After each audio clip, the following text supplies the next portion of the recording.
Hello student, आप सभी का मेरे चैनल पर स्वागत है।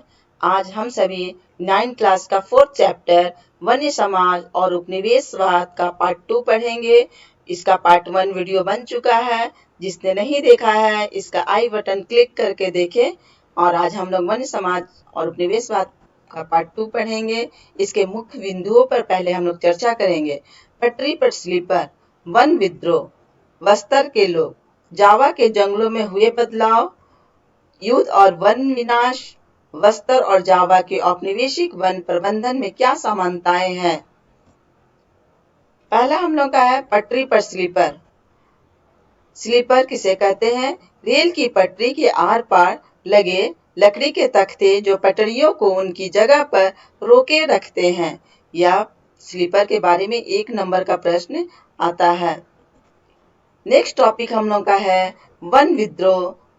हिंदुस्तान और दुनिया भर में वन्य समुदायों ने अपने ऊपर थोपे गए बदलावों के खिलाफ बगावत की। संथाल परगना में सिंधु और कानू, छोटा नागपुर में बिरसा मुंडा और आंध्र प्रदेश में अल्लूरी सीताराम राजू को लोकगीतों और कथाओं में अंग्रेजों के खिलाफ उभरे आंदोलनों के नायक के रूप में आज भी याद किया जाता है।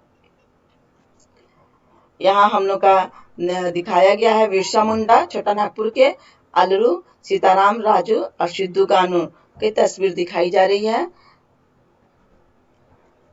हम लोग नेक्स्ट है हम लोग का बस्तर के लोग। बस्तर जो है छत्तीसगढ़ के जंगल का नाम है। बस्तर छत्तीसगढ़ के सबसे छोटी दक्षिणी छोर पर आंध्र प्रदेश, उड़ीसा और महाराष्ट्र की सीमाओं से लगा हुआ क्षेत्र है। बस्तर का केंद्रीय भाग पठारी है। इस पठार के उत्तर में छत्तीसगढ़ का मैदान और दक्षिण में गोदावरी का मैदान है।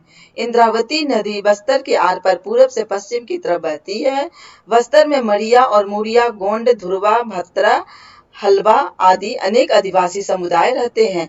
अलग अलग जबानें बोलने के बावजूद इनके रीति रिवाज और विश्वास एक जैसे हैं। बस्तर के लोग मानते हैं कि हर एक गांव को उसकी जमीन धरती माँ से मिली है और बदले में वे प्रत्येक खेतिहर त्योहारों पर धरती का चढ़ावा चढ़ाते हैं।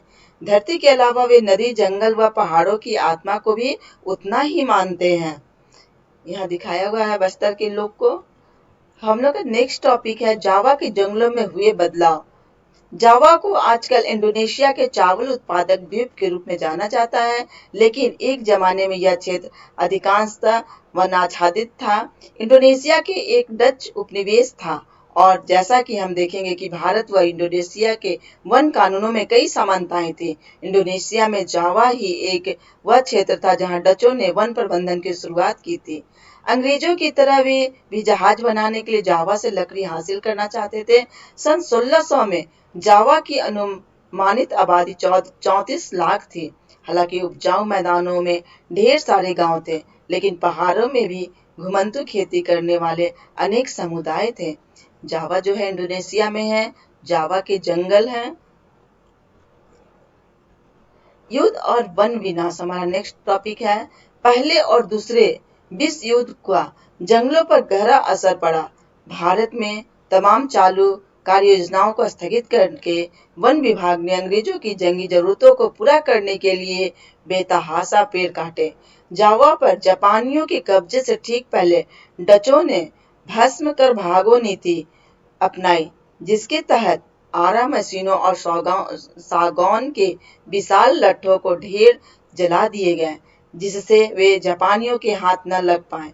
इसके बाद जापानियों ने वनवासियों को जंगल काटने के लिए बाध्य करके अपने युद्ध उद्योग के लिए जंगलों का निर्मम दोहन किया।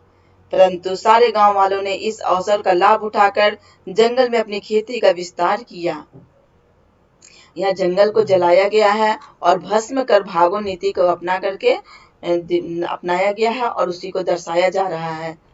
नेक्स्ट टॉपिक हम लोग का है बस्तर और जावा के औपनिवेशिक वन प्रबंधन में क्या समानताएं हैं। पहला समानता है बस्तर में अंग्रेज शासकों ने वनों पर अपना नियंत्रण स्थापित किया। जावा में डचों ने। दूसरा, दोनों स्थानों पर स्थानीय लोगों को नए वन नियमों के अंतर्गत लकड़ी काटने तथा वन्य उत्पाद इकट्ठे करने में रोक दिया गया। तीसरा, दोनों ही प्रदेशों में स्थानांतरित कृषि पर प्रतिबंध लगा दिया गया। चौथा, इन दोनों क्षेत्रों में औपनिवेशिक शासकों ने वनों का प्रयोग अपने हित साधने के लिए किया। इन वनों की लकड़ी का उपयोग मुख्य रूप से जलावन बनाने तथा रेलवे के विस्तार के लिए किया गया था। पांचवा, दोनों प्रदेशों में स्थानीय समुदायों की रोजी का साधन छिन जाने से लोगों में असंतोष फैल गया। उन्होंने शासन का विरुद्ध विद्रोह कर दिया। छठा, यूरोपीय कंपनियों को वनों का विनाश और बागान उद्योग लगाने की अनुमति दी गई। सातवां, वन प्रबंधन के लिए अंग्रेज और डचों दोनों ने यूरोपीय व्यक्तियों को चुना। यह प्रश्न एग्जाम में बस्तर और जावा के औपनिवेशिक वन प्रबंधन में क्या समानताएं थी, 4 नंबर का प्रश्न आता है। इसके बाद नेक्स्ट इसका प्रश्न इस चैप्टर से आता है कि स्लीपर किसे कहते हैं, वन विनाश क्या है। ये सब प्रश्न एग्जाम में आते हैं। धन्यवाद बच्चों। मेरे वीडियो को लाइक कीजिए, चैनल को सब्सक्राइब कीजिए और अपने दोस्तों के बीच शेयर कीजिए।